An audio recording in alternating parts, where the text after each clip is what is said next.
Hey everyone, today is September, I believe 23rd, 2018, and I finally got something done that I've kind of been procrastinating on, and that's changing the name on my house.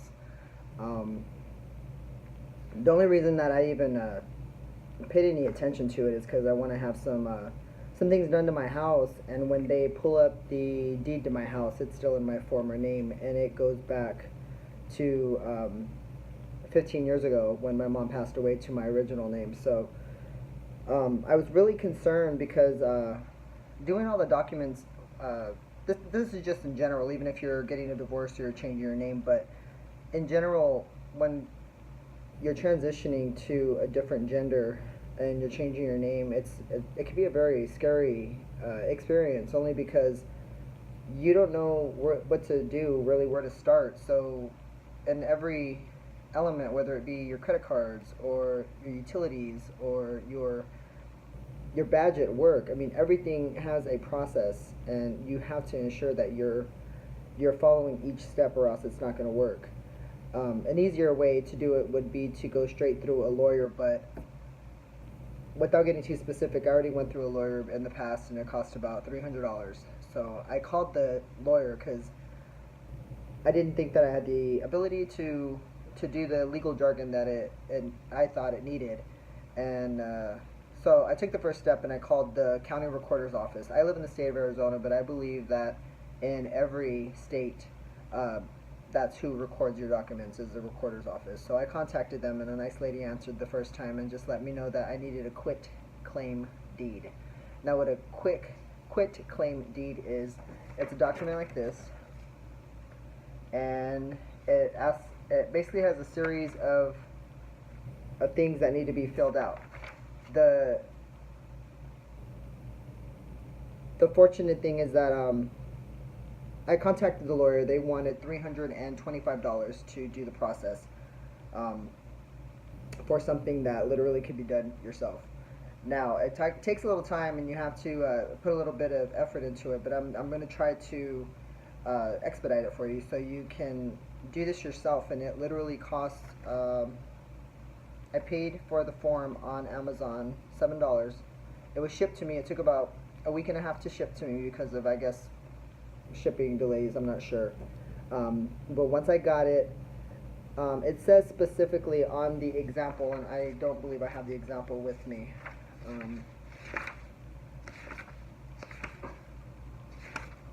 I don't think I do. But the example that it comes with, it tells you specifically how it needs to be filled out.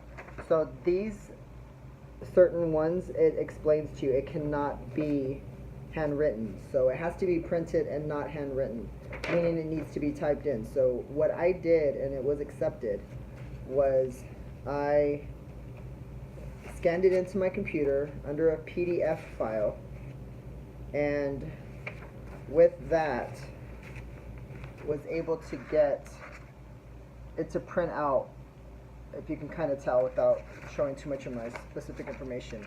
When it prints out from being formatted in a PDF file, you go over the part that you need to have filled in, kind of like a modern age typewriter, if you will. So you put in your information so everything is nice and typed up in a legal document. The only things that are not mandatory to be printed, obviously, are the witness signature and the grantor. So you'll have to have a notary.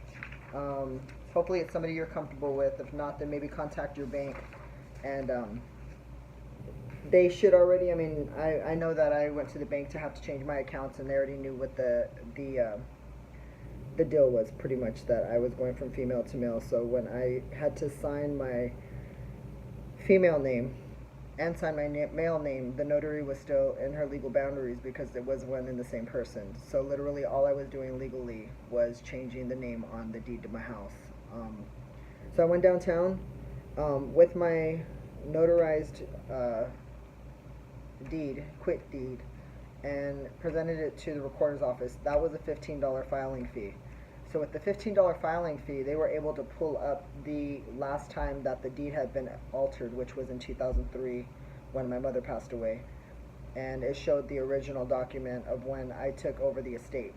So now when you look up my address or you Google my name, it'll come up with my current name as opposed to before I did this, it still came up in my former name. So that was a $22 expense and a trip downtown to get it done myself versus paying $325, I believe $320 through a lawyer to have them do it for me, which would have had the same result. So really excited. That's one of the very last things that I had to change as far as legal documents go. So I guess I'm starting to think in a different way. I have people that have kids or friends that are considering transitioning or just curious about the process, and this is one process. This is having to change the name on your house. So maybe I'll do a collective video later on other things. I think I've touched on passport. That was another thing that was a battle, but that was much more in detail than the deed to your house. A quitclaim deed is not pushing the responsibility of a mortgage to anybody. It's just literally showing that the land is owned by the person that is signing it over, and I'm one and the same. So I was just signing it over to myself with my current name. I explained that to the guy at the recorder's office. He seemed alright with it, and you have to check a box and it was a done deal. So I hope this was a little informative to you and perhaps can save you some money instead of having to go through a lawyer, which can be $300 and above. You know, it was a very small investment in time in order to get something done and save that much money. So I hope everyone is doing well, and I will do a video soon. My 2-year mark is coming up for my anniversary of my transition. So I will talk to you all later. Take care.